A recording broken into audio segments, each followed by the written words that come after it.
Great. Well, welcome to the February 2026 meeting of the North Precinct Advisory Council. We're glad you all joined us tonight. I think we have a really interesting topic. Just a couple of things I always like to start out with.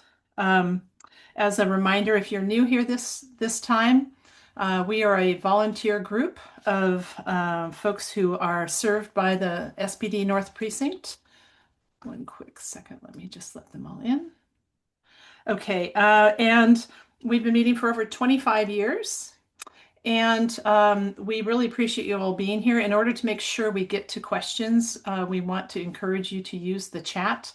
Occasionally, we have time to open up for live questions, but the way you can be assured that your question probably gets addressed is if you put it in the chat, so please do that.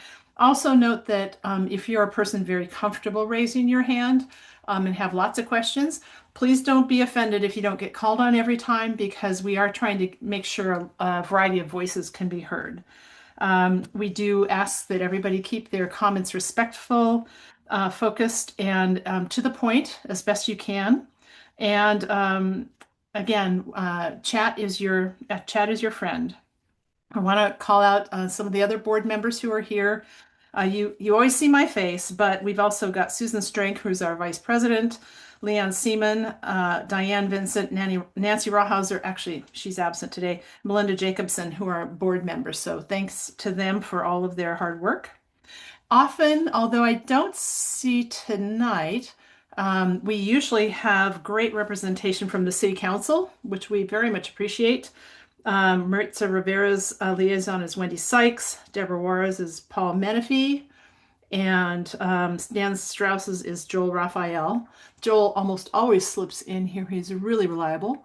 And I call those out at each meeting because I want to remind you that if you have questions about a variety of things as we're going through the meeting, there are other people who can assist. Maybe a city council member's staff can point you to some resources, and you'll find if you watch the chat that some of our other speakers will often kind of pop in some answers to questions. So just remember there's multiple resources here to help you. Just want to call out that our next meeting is again the first Wednesday of March, and that is March 4th. So with that, I want to introduce tonight's speaker. Paige Ulrey is a senior deputy prosecuting attorney over the Elder Abuse, Neglect, and Exploitation Unit.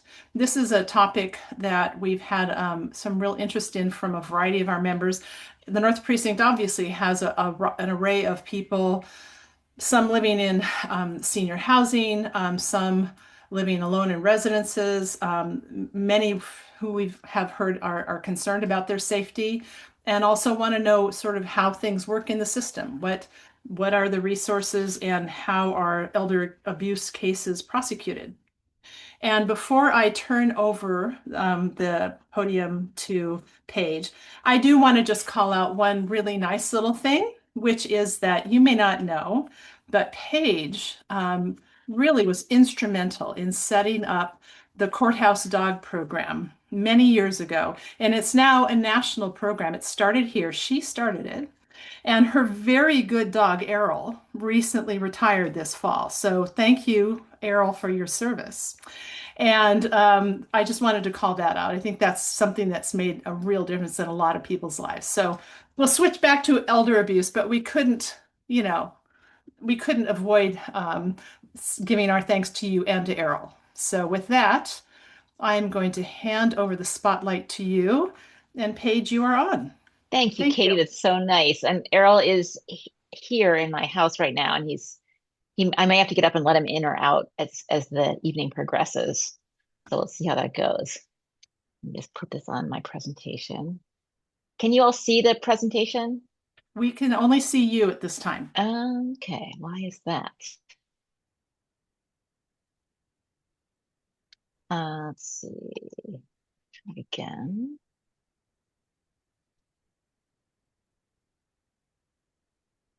I can remove the spotlight from you if that's helpful. There you go. Is it there now? It's just about to start. There it is. Okay. And now we can see the slide deck. Okay, now I'll see how about now? Perfect. You're on. Okay, I think that was user error. Well, thank you all for having me. I'm really thrilled to be here. I used to be part of the Capitol Hill Advisory Council many years ago, so it's neat to be back in this forum, and I just so value the work you guys are doing. Um, I just thought I would start out by, first of all, telling you a little bit about my background before I get into this. So I was appointed by Norm Mailing to be our office's first elder abuse prosecutor back in 2001. And I took a couple of breaks from it over the years, but essentially have been doing it for about 21 years. And I left once and ran our juvenile division, and then I came back because I loved this work so much. And then I left to go into private practice for a little while. And again, I found that this is really the work that I want to be doing and what I intend to do for the rest of my career. Um, so I thought I would just talk a little bit generally about elder abuse, and then I'll go into the work of our office and our unit. And but I just, as I go, please feel free to ask questions. I'd like this to be as responsive to what you want to know as I possibly can be. And I'm always happier answering questions than I am just talking nonstop. Paige, Yeah. could I ask that we go ahead and keep people focusing on the chat initially, and then it's for our recording purposes, it helps if I Oh, read the sure. chat questions, if that's okay with you. Yeah. And I can't see the chat, Katie. So do you I mind? will. I Okay, will be happy perfect. to read it to you. Yes. Perfect. Okay. So, just a few things that we know about elder abuse is that we are, as you guys I'm sure know, dealing with a population that is rapidly aging. 10,000 people are turning 65 every day, and that's going to continue for the next 17 years. 10% of the population, it's estimated, will be victims of some form of elder abuse. And even more of them, 20%, will be victims of elder financial exploitation. So, financial exploitation is the most common form of abuse that we're seeing.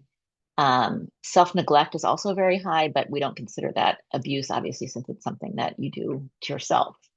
Um, but these are the forms of abuse that are, this is sort of how the criminal justice system breaks them down. So we have physical abuse and emotional abuse that usually go hand in hand. We have financial exploitation, sexual abuse, and neglect and abandonment. And we very often see financial exploitation co-occurring with both physical abuse and neglect. Um, so that makes the fact that these cases so often are involve multiple forms of abuse makes them all the more difficult to respond to. We will talk about scams a little bit later, but what we know is that actually the majority of elder abuse is committed by someone who is trusted by the older person. Most often it's family members, but we also see people who are in a financial relationship, a fiduciary relationship to the victim, exploiting them. And we also see a lot of strangers who target an older person and convince the older person that they are befriending them because they actually want a relationship with them, but in fact are targeting them in order to exploit them. And we know that any form of elder abuse, including financial exploitation, increases the risk of premature death, or actually increases premature death by 300%. And this is borne out by the cases that we see where we have a lot of people who, once they discover that they've been exploited and lost their life savings to someone, very often end up becoming ill and dying. So it's really as serious in my mind as physical abuse and sexual assault and um, any kind of elder abuse, really. We often see older victims who are men, as well as women, but more men than women in the financial exploitation context specifically. Oftentimes they're grieving the loss of a partner or spouse. Many times they have health issues. They may have a sense of loneliness or isolation. And lots of times we see older people who are victimized who have some degree of dementia. And often that dementia is undiagnosed. We see too from studies that people who are LGBTQ plus or people of color are victimized more often. And these are just some findings that were made from a study from some studies in the past few years that found that 40% of low-income immigrant Latinos experienced abuse in the past year. And then we have this breakdown of the forms of abuse that they suffered. We don't have a lot of data on elder abuse because it's still much less studied than child abuse or domestic violence involving younger people. But we know that 68% of LGBTQ plus elders experience verbal harassment, 43% have been threatened with violence. We know that African American LGBT elders have reported the highest level of lifetime discrimination, and that African American and Hispanic LGBT elders reported lower levels of income, education, affirmation of their identities, and social support. So we're really dealing with a very vulnerable population. And then I think one of the things that makes it such a difficult issue is that elder abuse is so rarely reported. For every one case of any form of elder abuse, only 20, it basically for every one case that's reported, another 23 cases stay under the radar and are never reported. And then for financial exploitation, we know that for every one case that's reported, 43 never come to light. So we're just seeing the very tip of the iceberg with regard to these cases. And these are just some reasons that I've seen why older victims don't report. Again, dementia is very common. So a lot of people with dementia may not recognize that they're being exploited, or may have a lot of confusion about what's going on for them. And then very commonly, we see older victims who are in some way reliant on the perpetrator, either because the perpetrator is their caregiver or because the perpetrator is in some kind of relationship with them. And for them to lose that person could mean to lose, the most important person in their life. So it's really very difficult for a lot of older victims. And I think a lot of older victims too fear that if the abuse or the exploitation is disclosed, it's going to mean that they're going to lose their independence, that they'll end up going into a nursing home or into assisted living, and they'll lose their home. And for many people, that's understandably their greatest fear. So I just wanted to give you that background on the problem, and then talk a little bit about our Elder Abuse, Neglect, and Exploitation Unit at the King County Prosecutor's Office. When we started off in 2001, there was just me doing the work, and it was pretty overwhelming. But what I found was that a lot of the cases weren't coming in at that point, and that's because people weren't reporting it as much, because law enforcement wasn't being trained on how to investigate the cases. Law enforcement and APS, Adult Protective Services, weren't working together on a lot of the cases. So we really had a lot of issues getting the cases charged and prosecuted. And now, though, thankfully, we have 3 full-time prosecutors. We have 1.5 financial analysts whose job it is to analyze the financial records that are so often part of these cases. We have a paralegal and we have a part-time advocate. If we had 2 more people, we would still be, I think, overwhelmed. Basically what I found is the more people that we get doing the work, the more we're able to respond to the community and to law enforcement's training needs and the help that they need with the cases. And so that it's just cases keep coming in, the more we're able to attend to them. So the job of our unit is basically to prosecute cases, and we prosecute more financial exploitation cases than any other form, but we also prosecute neglect cases, physical abuse cases, sexual assault cases, and homicides.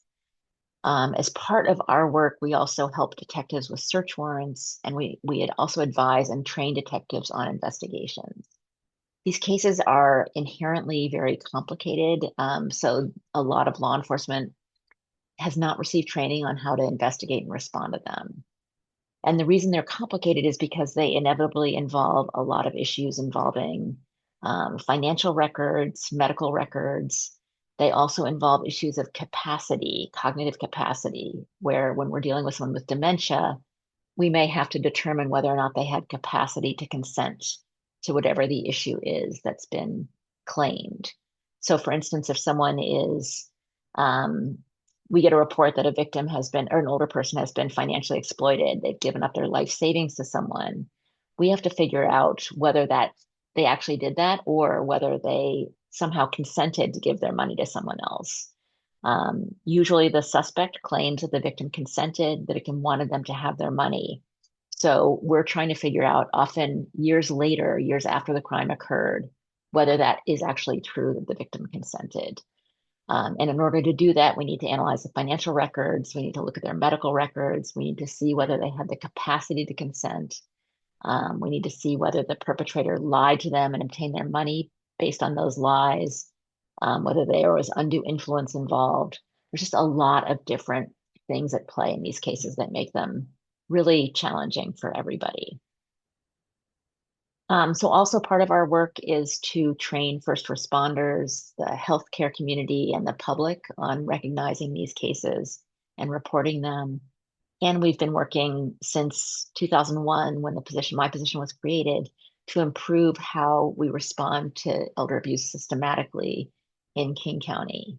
So to improve our relationship with law enforcement and the 33 police agencies in King County so that they bring the cases to us, to improve our relationship with adult protective services, with doctors so they report the cases, and with other first responders. So it's been a difficult undertaking, and while we've gotten better at it, we still have a long way to go. So our elder abuse unit obviously handles all felony cases. The victims that we work with are 60 years older or over. We also have some of the cases we handle involve developmentally disabled adults. As I said earlier, the majority of our cases are financial exploitation. We also handle all of the adult neglect death cases that come into our office and sexual assault cases that happen in long-term care facilities. The other very large type or common type of case our office gets is elder physical abuse cases, and most of those are handled by our domestic violence unit. That's sort of the nature of our caseload. The cases are big paper cases. Very often they involve tens of thousands of pages of documents, financial records, medical records, civil legal documents, and extensive investigations that may take months or even years to accomplish. We go to trial more often now than we used to. Last year I had 3 trials, and most of our trials last between about 3 and 7 weeks. So they're big projects, they're big undertakings for us, and they really consume months and months of our time getting ready for them and actually then doing the trials. Katie, you had asked me to answer the question about where we get our cases. All of our cases come from law enforcement. Law enforcement gets a lot of their cases from adult protective services and also from the public. Most of our cases also involve investigations by adult protective services, but we have a lot of cases where adult protective services actually screens out the case, saying that the victim doesn't meet their definition of a vulnerable adult. And for us, that doesn't make any difference. That's not determinative. So we will handle that case and prosecute that case regardless of whether or not they were basically accepted by APS to investigate.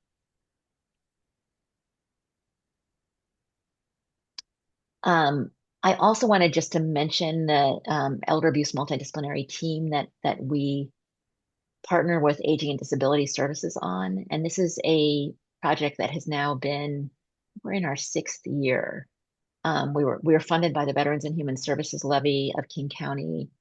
And the goal of the MDT is basically to deal with cases that are either kind of stuck in the system or where someone's not really, one of the agencies that's tasked with investigating or responding has closed their case and is not working on the case, or in some other way the case has fallen through the cracks. So we take referrals from anyone who has a case that has been reported where they feel like they're not getting the response they should be. And we bring together the different agencies involved and we staff the case often multiple times over many months to try to get the case the response that's needed. And one side effect that's been really positive with the MDT is that it's built stronger relationships between agencies and connections across agencies that has helped improve the system's response to elder abuse cases. And these are just the different players involved in the MDT.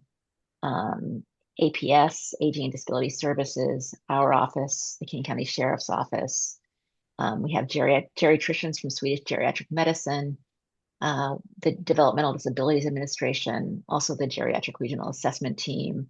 So a lot of different agencies who work closely with elders and vulnerable adults in King County.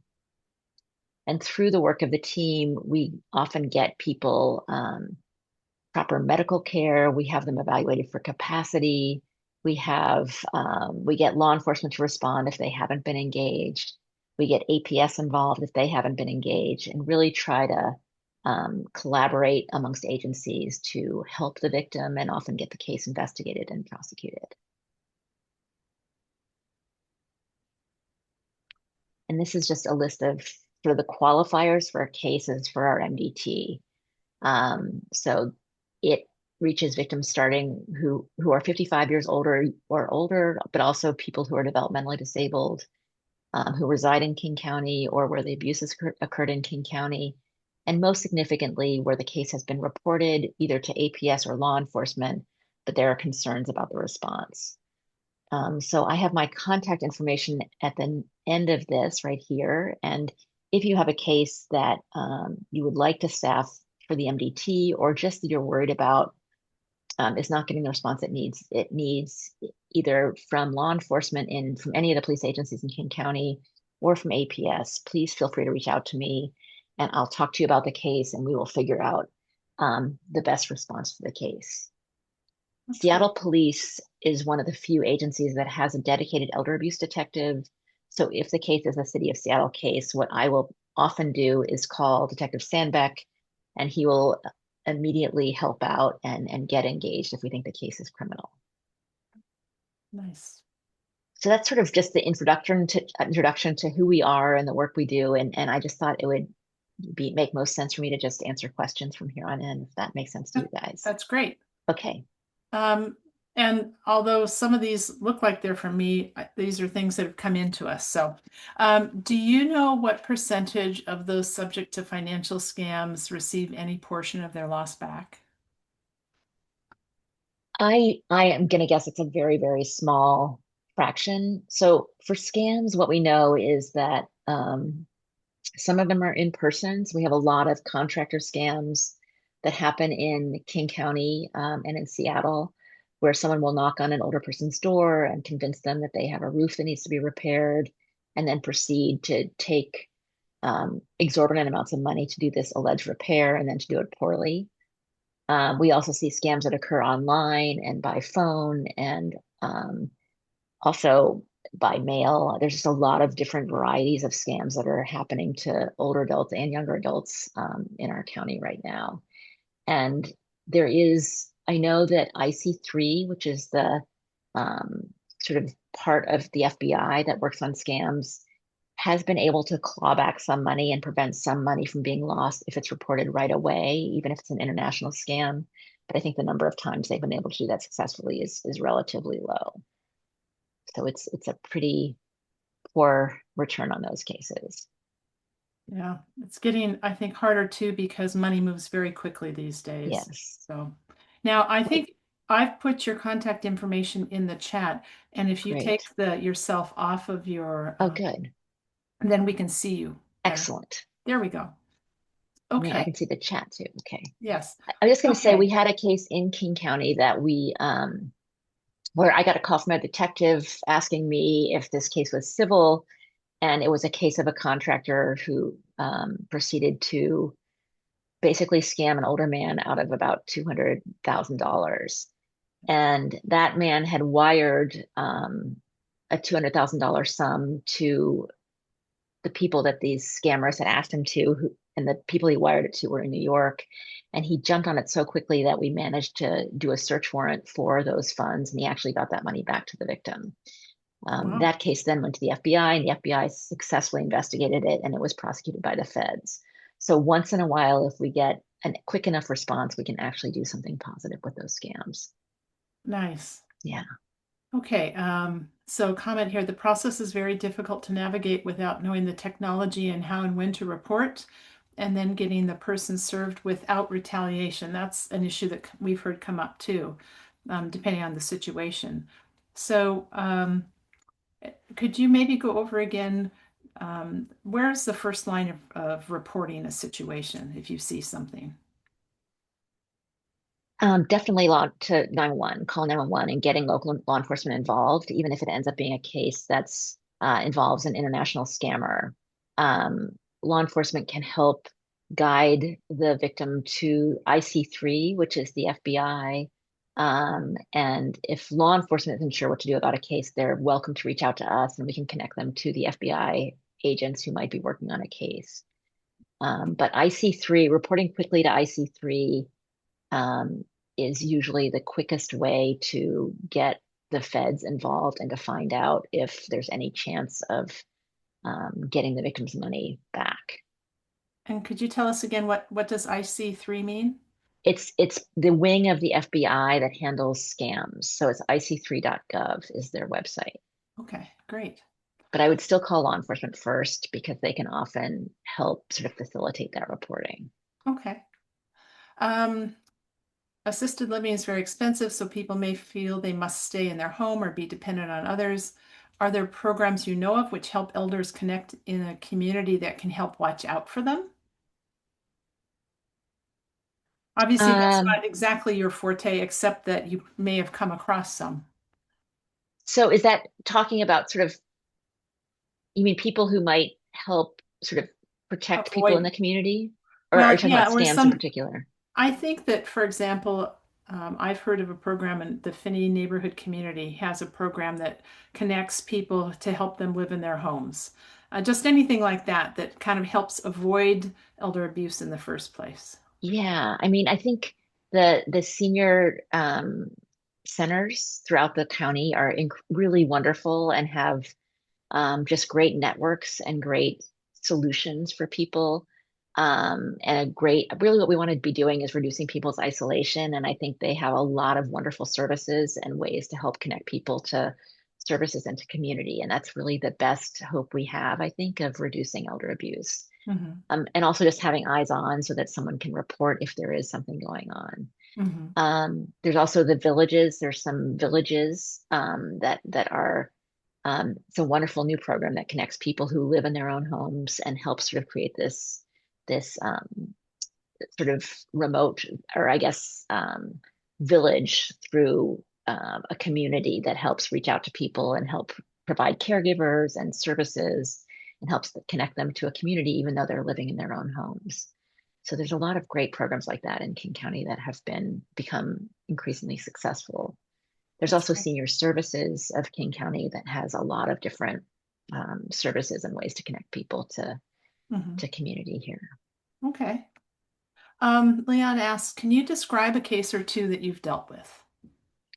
Sure. We have a case that is that we just tried, that we just had a trial on last month, that involved a man who was a caregiver for an older woman on the east side, and she loved this caregiver very much, and he'd been basically the caregiver for her husband, and then became a caregiver for her as she became increasingly frail and suffered from dementia. And she was living in assisted living and doing very well. And he was her power of attorney and basically started exerting more and more control over her finances as she became more vulnerable and her dementia developed. And eventually he moved her out of her facility into a house he owned and isolated her from her family and took over her finances completely. And then he started spending her finances on himself and eventually drained her completely of all of her assets, which was hundreds of thousands of dollars. So that case took a lot of work to get to trial because by the time we prosecuted the case, she had died, and we had to prove that she didn't consent to all of this through circumstantial evidence and through the fact that he had a fiduciary relationship to her, which meant he was required by law to act only in her best interests. And so, with that evidence, we were able to present our case to a jury, and the jury convicted him, and he's going to be sentenced in a couple of weeks. That was a Right. nice outcome. And also kind of, I think, helps rebut the belief that a lot of people have that if a victim has died or a victim has severe dementia, a case can't be prosecuted. I would say the majority of the cases we bring end up involving a case involving a victim who has pretty advanced dementia or who's already dead by the time we go to trial, and we're still able to proceed in most of those cases. Okay, cool. Okay, that's a great story. I'm going to intersperse here and say you described at the beginning that you've come and gone from this two or three times, and yet it sounds like really hard work. What brings you back and what gives you joy from doing this? Well, I left twice. The last time I came back in about 2021, and I will not be leaving again until I retire. But I think a lot of, I work on a team of people who trains prosecutors across the country. We have developed a curriculum for prosecutors on elder abuse prosecution. And I also do a lot of training for law enforcement. And that feels really positive and feels like sort of an antidote to some of the difficulty of these cases. So I take some of my cases that we've tried and sort of really have done a deep dive on by taking to trial. And then I use those cases to teach prosecutors and teach detectives about how we can bring these difficult cases. There's a lot of misconceptions that these cases are civil in nature or they're not criminal. And by teaching these cases, we can help show people how they can be successfully prosecuted. And Errol helps me too. He's a Errol, very cool. positive spirit for me. That's So great. yeah. Not sure this is relates to you, but there was a story recently about some people searching for deceased people with no apparent family so they could take their assets of the estate. Does your unit, which I would guess not, or King County Prosecuting Attorney generally have a role in prosecuting those cases? I know there was some reform proposed at the state level about who can assert themselves as the, you know, executor of an estate. I mean, I know those cases are happening where people will sort of pretend that they had a relationship to the person before they died, and then um, basically create fraudulent documentation that they're the executor. Those cases are investigated by our office. They're handled by our complex case unit, not by us because the older person didn't have a relationship with the perpetrator. But they are handled, and they are definitely cases that need to be investigated and hopefully can be prosecuted. Okay. You mentioned the volume of paperwork that you have to go through to prosecute some of these. Do you have hope that AI could help in that regard? Is there hope on the horizon that's pervasive so many places? Yeah, we don't put confidential information into AI just because it's a violation of the person's privacy, even if they're no longer alive. So I'm not hopeful about AI in that context. It's just too dangerous and it really infringes on people's privacy. But what we use is we use these amazing financial investigators that we have who are forensic accountants and who are very, very skilled in analyzing large amounts of financial documents. And they are absolutely crucial to our ability to, look at these cases to figure out whether they're criminal and then to help us bring the case to trial. Hmm. Okay. So it's a question about local scammers who commit fraud and how does someone get a protection order served? What role do you have to play in that person's life, or who do you talk to about that situation? So, if it's a scam, hopefully it's being investigated. If it's a local scammer, that's something law enforcement is well equipped to handle. Um, just one arrow needs to go out. Hold on one second. Sorry. Okay. That's okay. Okay, buddy. Errol Um, earned his time. that's right.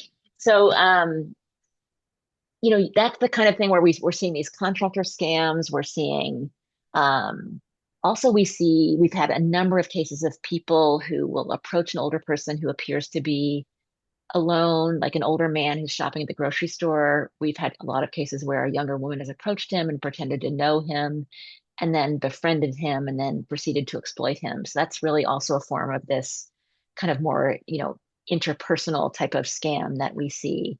And those cases are definitely properly handled by law enforcement. And if we can file those cases, we will obviously file them and get a no contact order immediately.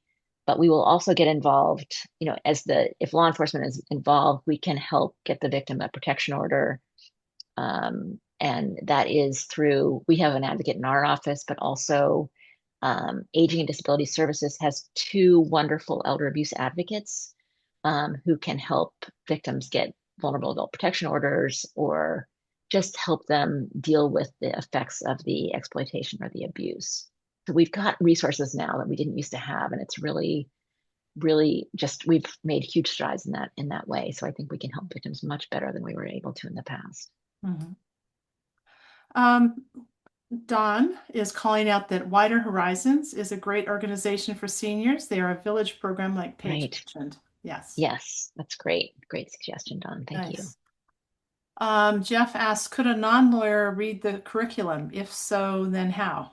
He's interested in your curriculum for training others. There's a lot of stuff online. We don't post the prosecutor's curriculum online. It's just a little bit, we basically don't want people who are committing these crimes to have access to it. But there are a lot of trainings online that are available. And Jeff, if you would like to see anything and you're not able to find it, feel free to email me and I can send you some PowerPoints of trainings that we've done that are public. That's great. And again, I'll remind you all that in the chat is Paige's contact information, her email and her phone number. Susan asks, is the unit involved in advocating for any particular laws in the Washington legislature right now? Not right now. We took on in 2017, so it's been a while now. We lobbied for several years for um, better criminal statutes, and we eventually got passed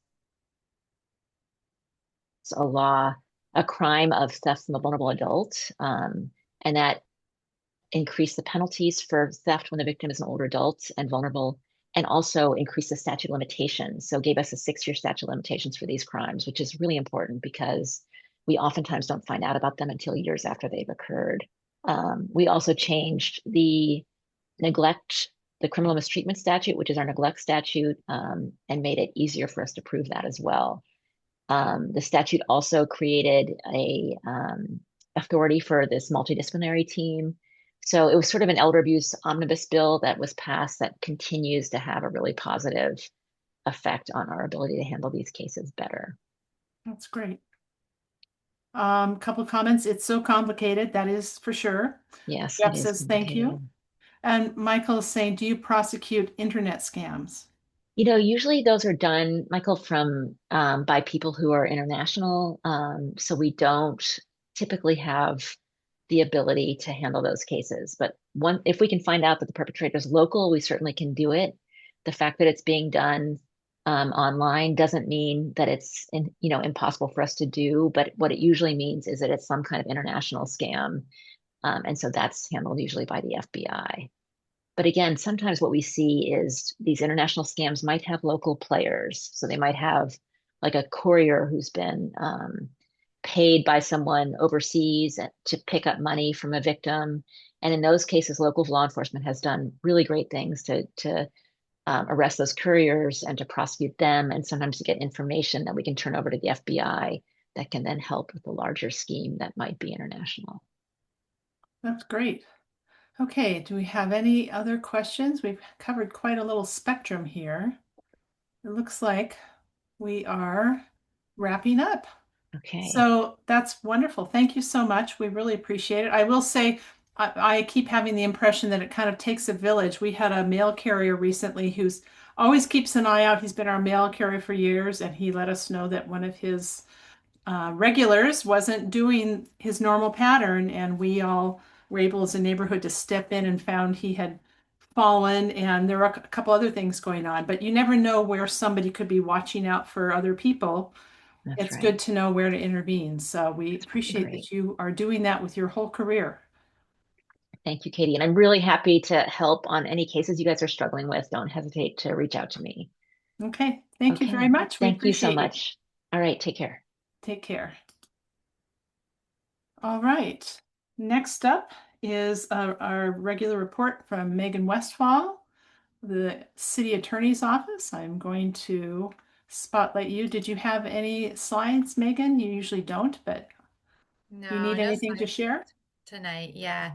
Just Okay. want to first of all say thank you to Paige. That was a great presentation. Lots of good information there.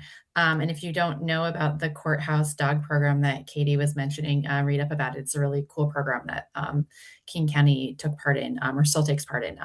It's great for crime victims. Okay, with that said, as Katie said, I'm Meagan Westphal with the City Attorney's Office. With the start of 2026, we have a newly elected city attorney, Erica Evans, as I'm sure most of you are aware of.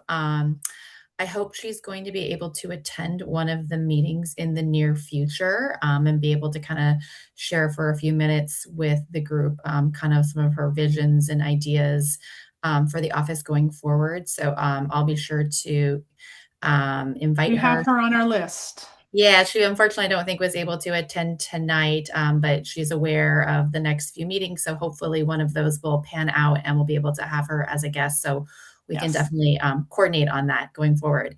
But she did want me to mention one thing to the group tonight on her behalf, since she couldn't be here. There is a bill that is going through our state legislature right now that she and a lot of other people have been advocating for. So she wanted me to kind of share some information about that bill with the group. So it's Senate Bill 5880. And just kind of for some context on that bill. So my office is responsible for prosecuting, as most of you know, all of the impaired driving cases that occur within the city limits. In the past, majority of impaired drivers have used alcohol. And so when law enforcement pulls that person over, they could take them to the precinct and they could do a breath sample using one of the breath instruments at the precinct. And that case could be referred for prosecution almost instantaneously as the samples are printed out, simultaneously with the breath sample. That's generally no longer the case due to a lot of different factors.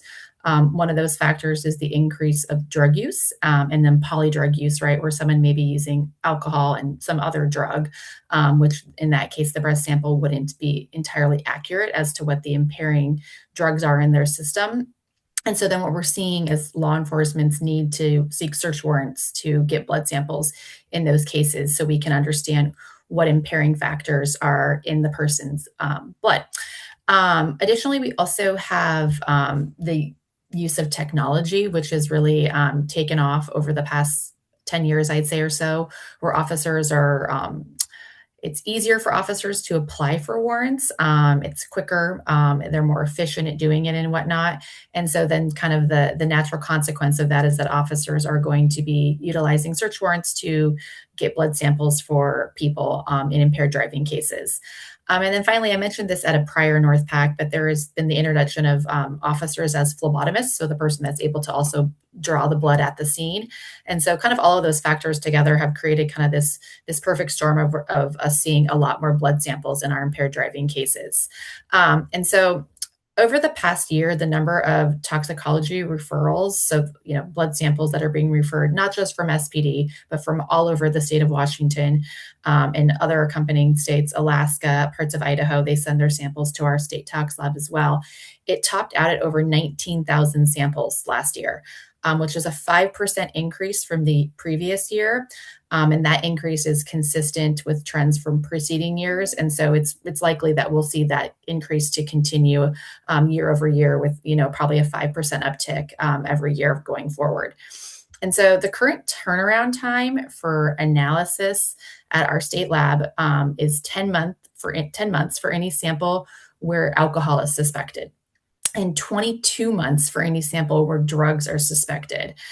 So almost 2 years it takes from the date of violation to the time when we can get a sample back that has been properly analyzed by the state toxicologist. And just kind of as a point of reference, the statute of limitations on a driving while impaired case is 24 months. So we're running right up against the point where we may not be able to file that case if we don't get those results back in time.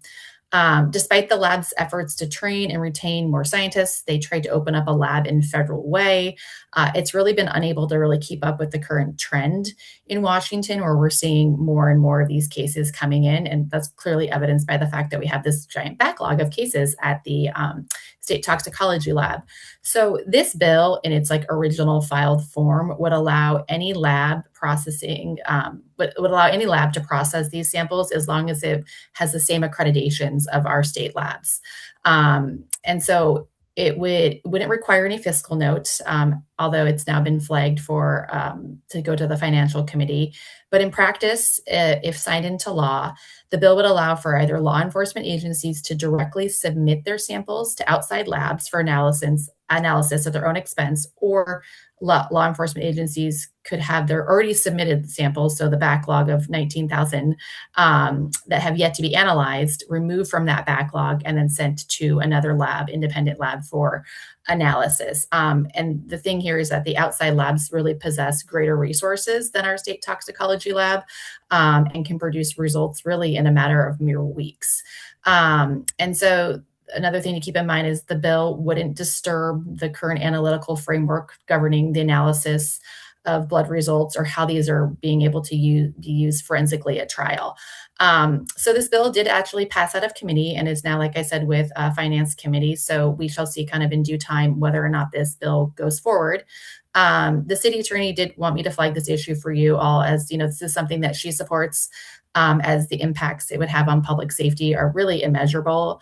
Impaired drivers can really impact any one of us, sadly enough. And so sooner we can hold impaired drivers accountable, the safer we all will be. So again, for reference, that bill is Senate Bill 5880. If anyone's interested in reading up on it in their spare time, or voicing their opinion at Olympia about it. There is another bill, but that might be of interest to some people in the North Precinct. It's House Bill 2526, but I believe Douglas Wagoner with King County wanted to address that tonight. So I will turn it over to him to address that. But before I do that, are there any questions? Let me go down the chat real quick. I think Jeff has put in the bill. Thank you, Perfect. Jeff. Thank you. Appreciate You doing do that. it. And I will also call out others have put in some good resources. We have a great team here of all of our participants, but it doesn't look like we have any other questions at this time for you. So we're good. Thanks. Okay. Thank you very much, Megan. We'll see you next month. And Yeah. Bye. Douglas, I am going to seek you out here somewhere. Where are you? Here. Okay. There you are. All right, let me put the spotlight on. Thank you for stepping in. We appreciate it. I know Casey's out of town and you have spoken to us before on a variety of topics, so we appreciate your time. And you are wearing the right shirt. Look at that. He's got a W. I love it. Okay, you are Absolutely. on it. Thank you very much. Great. And Katie, can you hear me okay? Yes, we can hear you just fine. Great. Thanks so much. Well, good evening, NPAC. It's good to be back. I wanted to, and I also want to just shout out the bill that Meagan was talking about. That's a great bill, and hope that one goes through the legislature this year. I'm glad she spotlighted it. I wanted to highlight another bill that is one of King County Prosecuting Attorney Lisa Mannion's legislative priorities this year. And it aims to address human trafficking along Aurora and across Washington by going after demand that's really driving this market. We proposed House Bill 2526 to stop the extreme physical and sexual violence against children and women that's happening all over Washington state and is directly driven by sex buyers using their money to buy sexual access to vulnerable, exploited people. We worked on the original version of this bill. We've actually been working on it for 2 years now. Last year, it stalled in the House Community Safety Committee, and then it was reintroduced this year with the new bill number 2526. And we worked on it with Representative Chris Stearns, who is Navajo. And for him, this bill is really important because Native children and women are disproportionately impacted by human trafficking. And this bill would make sex buying in Washington state a Class C felony and then double the associated fines and fees in order to direct more money to survivor services. And why this is important is right now in Washington state, what's called patronizing prostitution, which is the crime, the technical term for sex buying, carries less of a criminal penalty than does stealing a candy bar. So just to repeat that, patronizing prostitution in Washington state, anywhere in Washington state, carries less of a criminal penalty because it's a simple misdemeanor than does stealing a candy bar. And that's part of what this bill is attempting to fix. And, you know, we know that trafficking victims often have to pretend to consent, have to deny being victims, and have to pretend being over 18 or risk some really serious physical harm at the hands of their pimps or traffickers. And, the kind of on the flip side, in Washington state, our state has been at the forefront of trafficking and sexual exploitation laws when it comes to the trafficking side of things, so holding the traffickers accountable. But we can see that that on its own is not enough. Folks in your district see it. Girls, women, and others from vulnerable communities continue to be exploited because they're in really high demand by buyers. Many of you on this call have probably heard that Aurora is considered the second busiest track for sex trafficking in the country.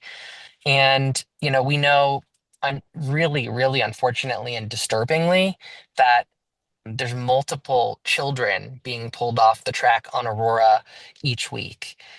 And, you know, we're attempting to change this market, right? To take a market-based approach by attacking the demand side of this, by holding the buyers accountable. And this is of course only one tool to shrink the lucrative market for commercial sexual exploitation. So this bill, in sum, would make patronizing prostitution a Class C felony. And the reason for that is, the first and foremost, to protect survivors. Second, it's to discourage demand by holding sex buyers accountable for using their money to buy sexual access to vulnerable people. Third, we aim to incentivize law enforcement investigation because, as everyone here knows, law enforcement has limited capacity to go after misdemeanors and gross misdemeanors. And so by making it a Class C felony, our hope is to incentivize a more investigation to hold more people accountable. And then fourth and finally, we're seeking to generate revenue for survivor services, because by increasing the fines and fees, part of that money goes to local survivor services to help people get out of the life, to turn their lives around and get out of the trafficking situation they may be in. A really recent update for this group is, unfortunately, House Bill 2526 was amended just yesterday by a majority vote of the House Community Safety Committee, and so its future is really uncertain. The committee voted to advance it out of committee, so it's going to now go to the House Rules Committee most likely, but they significantly watered down the penalties while also essentially decriminalizing prostitution. So this bill has taken a complete 180 from what was originally introduced. Without any changes, my concern is that this substitute bill is actually going to lead to an increase in street prostitution and human trafficking, which is really, really concerning, especially with the World Cup right around the corner. And so now this bill is headed to rules. As I said, we're going to be having conversations with the lead sponsor and others about where we go from here. Our goal is and has always been to protect children and women who are being trafficked in places like Aurora. So we're going to keep at it. We're going to keep working with lawmakers, the survivors we're working with, and other advocates. And we'll be tracking the next steps of this bill. But thank you for an opportunity to share an update on this legislation. And I'm happy to answer questions about this bill or any of our other legislative priorities. I know Katie has a link, and I apologize, I can't drop it in the chat. I'm on my phone right now. But Katie has a link of all of our legislative priorities, and I'm happy to answer questions now or later. And I will tell you all that I put the document in with our minutes folder, so it will go out probably later tonight and they're in the morning as one of the documents for the event tonight. And do you have any demographics of the average sex buyers? Because that's who this is targeting, correct? Correct. And I do. And I can share those after this meeting. Typically our sex buyers that we see both locally and nationally come from more resources and more privilege. They tend to skew of higher income, higher education level. It's typical to see doctors, lawyers, men in professional classes, and it's predominantly men. Okay. Rudy's commenting about the violence on Aurora and that threats and such, and comments that the SPD, Captain Davisson and Officer Curzan have been very helpful. Leon is saying, what reasons did legislators give for watering down the penalties in the bill? Yeah, I think the reality is this legislature, particularly in the House side, is really uncomfortable to do anything to increase criminal penalties, with a few kind of selective crimes that are exceptions. And from their perspective, anything that could expand the kind of net of the criminal justice system is approached with a lot of caution and wariness. Um, and I will say too, the video of the House Community Safety Committee is available publicly to watch on TVW. So I encourage folks to check it out.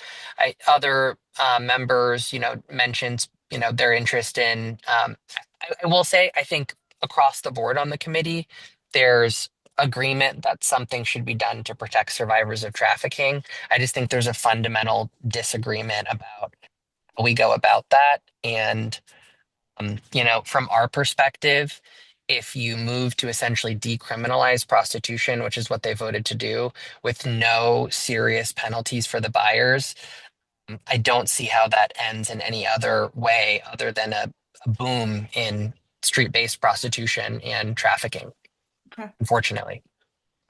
Jeff is saying he's reading the text in the link that he posted and he's not seeing the watering down that you alluded to. You said that occurred today in. It occurred yesterday, and so they Yesterday. haven't posted the substitute bill yet. But if Okay. you click where it says executive session, and then I think it's like meeting minutes or agenda, something like that, you click that, and then there's a full list of the bills there that they considered in executive session yesterday. Then you have to click House Bill 2526. Underneath, you'll see amendments, and then you click amendments, and then you can see all the amendments they considered yesterday. And it's the one that says adopted are the ones that they approved for this bill. Okay. Thank you very much.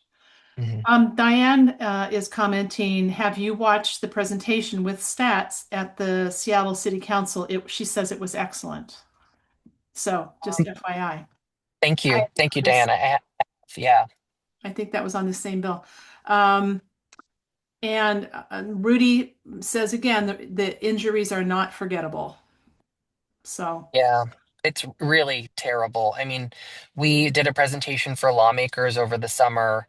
We called it Human Trafficking 101, and our goal was really to educate lawmakers and cause some cognitive dissonance, because I don't think many folks know just how terrible the experiences of the children and women along Aurora, but again, all over Washington State, the trafficking survivors is, and it's Rudy, right? It's really an experience of extreme violence.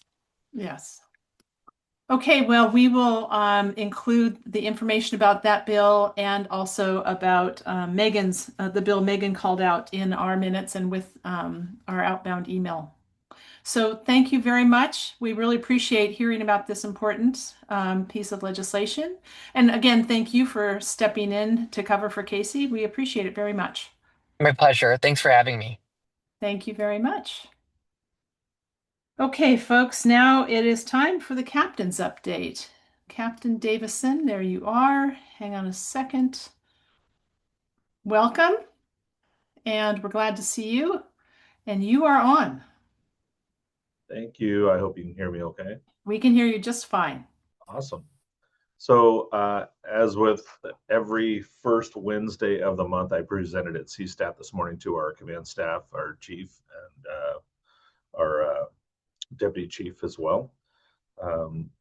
So I'll provide some of the stats. One, I'll provide the stats that were given to you. This was prepared by my admin, which are, and I'll break these down a little bit more, but our violent crime is up year to date in the North Precinct, up 14%.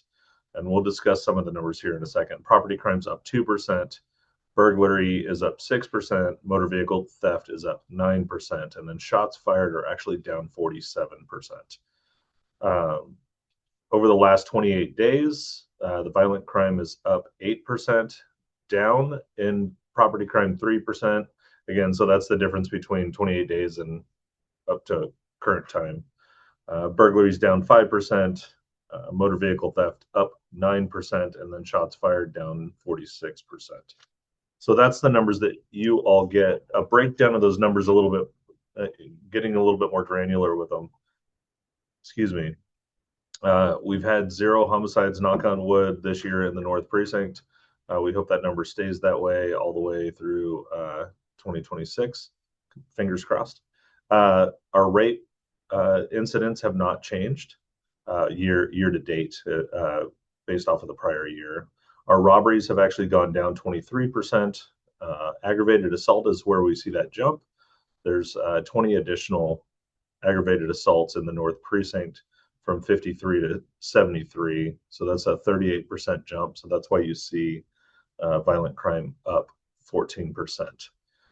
Arsons are down 29%. Burglaries are up 6% from 227 in the previous year to 241 this year.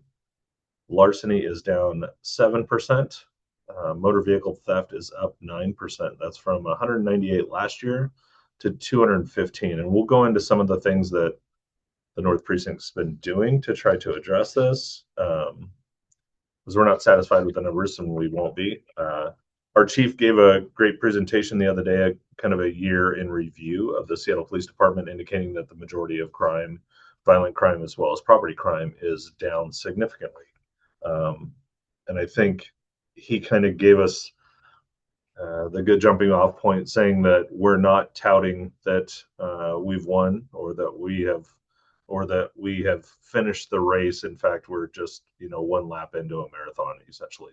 So I appreciated that perspective of it, is that while we did some great things last year, this is just the beginning of what we need to continue doing. So every time that we see a jump in property crimes or violent crimes, we try to address that with what we call what is called a SARA project, which is scan, analyze, respond, and then scan, assess, respond, and then analyze. So the idea behind that is when we see a problem, we try to figure out what it is, what's causing the problem, and then we use our data analytics team to figure out days, times, locations, kind of modus operandi, what is happening, how we can identify what's going on, and then we put together a plan, which can involve just patrol. It can involve multiple different units. It can involve bringing in specialty units, including our detective units, our follow-up units, CRG, our community response group, our gun violence reduction unit, all different ways that we can try to tackle different issues throughout. So, and then the last one is that analyze. So after we respond, we need to make sure that what we did was the right application, or the chief likes to say dosage, right? If we put a certain amount of effort into an area and it produces good results, then we might have the proper dosage. If not, then we put additional resources in there and we try to figure out a way to address it. So the overall stats for the North Precinct, I gave you what is pulled up on our dashboard, but from our data analytics team, the overall from prior year to current year, robbery is down 17%, and aggravated assault is up 27%. So these are the numbers that I presented to the chief this morning, or deputy chief, excuse me. Burglaries up 4%, and then larceny theft is down 26%. And then moving along, I mentioned that our shots fired are down 47%, which is pretty significant in the North Precinct. The North Precinct typically has a spike in shootings in January of all the times. It's kind of interesting. Our year to date, I looked at our numbers for last year over 2025, and the highest number of incidents for shots fired in the North Precinct was January. And then I looked at 2 years ago, and it was pretty high as well. We had 12 shootings in January. So 12 in 2024, 17 in 2025. So hoping to address some of that, we tried to put additional focus in the Aurora corridor at the time. The Aurora corridor oftentimes has about a 30%, a little bit more than 30% of all the shootings that happen in the North Precinct happen along the corridor. It's a 4-mile stretch with a lot of issues, right? So we put additional focus in there, and I'm not saying that everything that we did accounted for, but there was a decrease in calls for service on Aurora by 16%, meaning 911 calls. Less people were calling 911 calls in January year to date, and then our shootings dropped 47%. So something happened, and it was good, but it's definitely not where we want to be. We want to continue to see that drop, and if we could get down to nothing, that would be phenomenal. So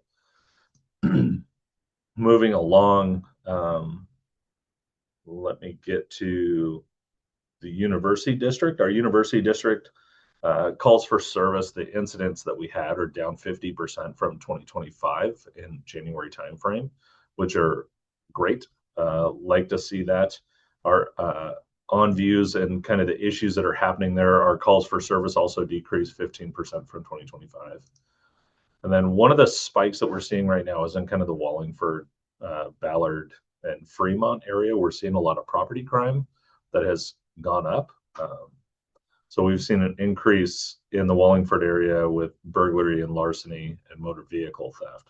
So right now, I have already had our data analytics team start pulling numbers on dates, times, locations, how people are gaining entry, what they're stealing, how they're stealing it. And then I have assigned a sergeant on first watch to work with the different watches to address to find a way to address the issues, whether or not that's additional patrols. There's a thing called Coper patrols, which are our chief kind of brought that here. It's a thought process that if you patrol an area or do something in an area for 10 to 15 minutes, then you see an efficacy of about 90 minutes. So in other words, crime diminishes to only 4% after that 10 to 15 minutes of working in that area. So it's not just driving through, it's actively doing something in that area. So, but we have to know where the issues are before we can go and find those areas that are most effective, if that makes sense. So that sergeant is currently working on a plan with other sergeants to address some of the issues. We also have extremely proactive officers that work the Ballard, Wallingford, and Fremont area that have been making a large amount of arrests in the past 2 weeks for very significant crimes. So I'll go over that here in a minute when I kind of let you know what the officers have been doing. So actually, I will touch on that just a little bit here. So in the past 2 weeks, our second watch, first watch, and third watch officers have arrested 4 auto theft suspects, 2 burglary suspects. In the university district, there were people going around with guns. We had officers on third watch responded to a call of a threat where somebody believed that they were being threatened with a knife. The officers arrived in the area, located the car and the vehicle, and the guy took off running. The officers chased him down, took him into custody, and found out that it was actually a handgun that he had displayed that was in his waistband. A couple of days later, a different suspect, pointed a handgun at another person and demanded his coat, and then hopped on the light rail and headed northbound. And officers kind of tried to beat the light rail to the Northgate station.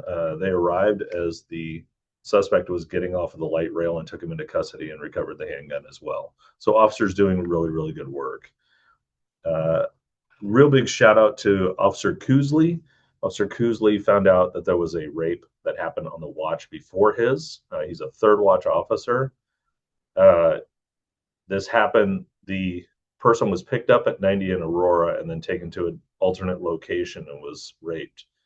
That officer on his own contacted our real-time crime center and said, hey, my understanding there was a rape at this location or it was picked up at this location. Can you get me a vehicle description? Our real-time crime center pulled up the video, saw the vehicle on camera, and then the officer patrolled the area where he believed the suspect might be hanging out and located the suspect vehicle. And as he was behind the car, the real-time crime center called up and said the vehicle license plate is this, and that was the car that the officer was behind. The officer pulled over the car and made the arrest, and that person may be linked to multiple sexual assaults. So super good work by that officer. I mentioned the robbery with the gun. That was officers a day. Parker, Randall, Dotson, Botcher, and Barton.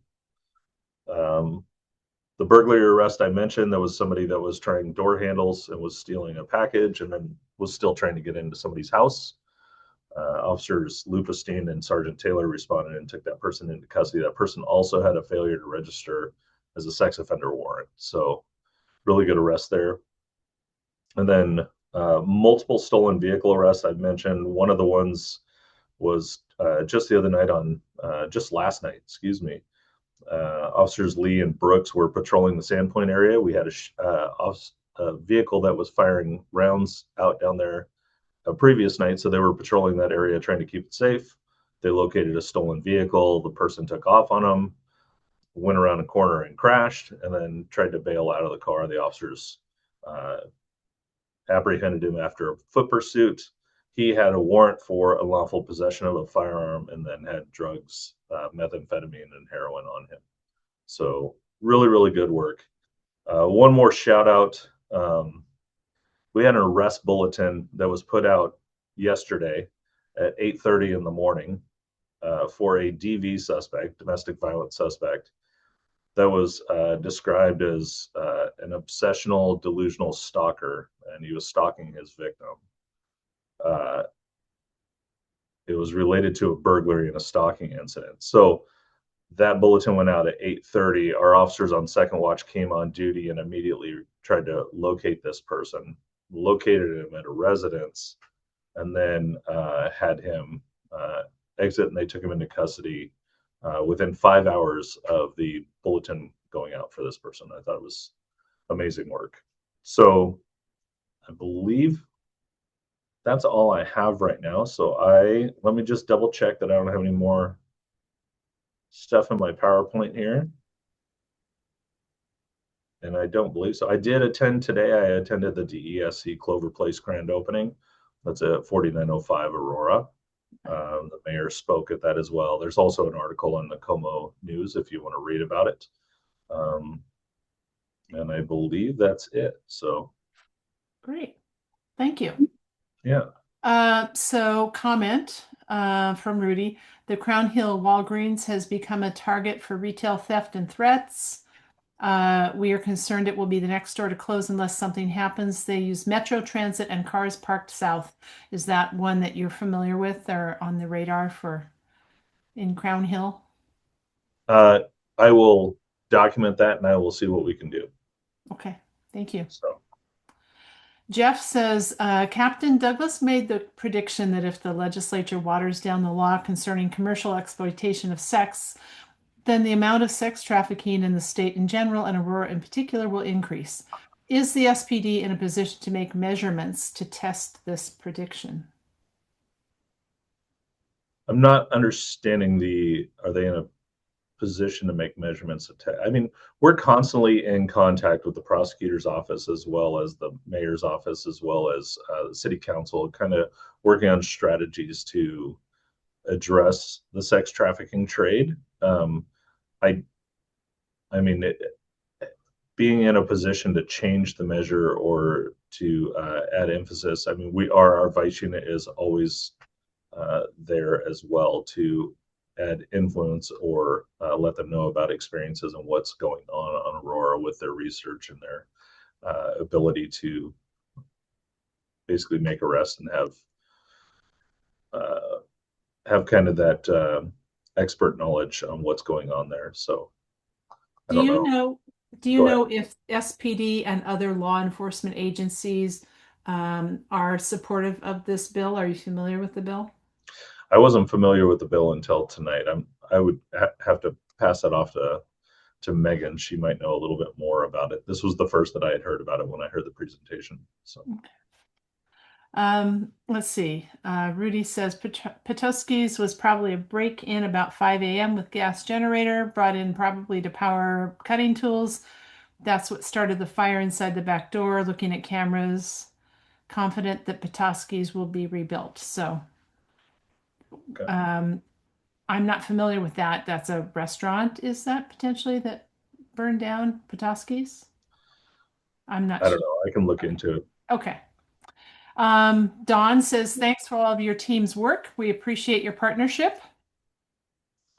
That's Absolutely. Dawn from the U District. Yes. Jeff says, what would be nice would be if we went to the legislature in the future to say, you changed this law and this is what happened. Oh, I see. That's where he was trying to clarify his question to you is how can you use statistics that show the distinction between when a law changed? Yeah. I mean, absolutely agree. I think it would be good to show the statistics before and after when the law changes, and that way they understand what's going. I see that, Rudy. I'll go ahead and write that down, and I'll do some research on it. Yeah. Okay. Great. Well, we have reached the end of our questions so far. If there's anyone else out there who has one, feel free to drop one in. Otherwise, we may be ending just a little bit early tonight. Jeff says thank you. So we'll give you all just another little minute here for anything else that's going to pop up. But it looks like we may get the gift of time tonight. So I think I'm gonna call it. Okay. Oh, okay. Rudy's offering whether you guys need flowers at the front entry for the precinct. That's very nice of you, Rudy. Thank you. I will say we have the city contractors that come out and do the Yes. landscaping around our stuff. So Yeah. Jeff is good. asking if Anna for the crime prevention team has anything to offer. Jeff's just giving you a moment, Anna, if you want to speak up. Yeah, I would love to plug a couple of events coming up. Hopefully, you guys don't know about it, but there is the Our City, Our Safety meeting on February 10th at the Loyal Heights Community Center. So it's being held in North Precinct. So all North Precinct community residents are open to go. And then Chief Barnes will be there, so it'll be a good conversation about public safety. I think, let me just pull up my calendar here. I have a Coffee with the Cops event coming up on March 12th at, let me see here. I'll plug those in the next one because I think those are for March. But no, you don't need to register for the meeting at Loyal Heights. You can just show up. That's great. Mhm. Okay, thank you. And I think we have something we have sent out and we will send out again on that too. So Perfect. Okay. happy to help with that. Thank you very course. much. Thank you. Okay. All right, and the captain is done, and I think we are done for the evening. Thank you all very much.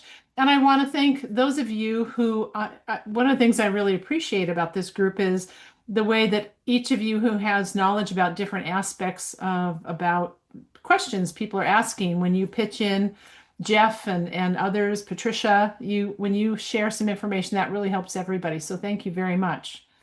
So thank you, everybody. We appreciate you attending. And we'll see you the first Wednesday in March on March 4th. And if the board would stay on, that would be great. But we thank you all for coming. Thank you.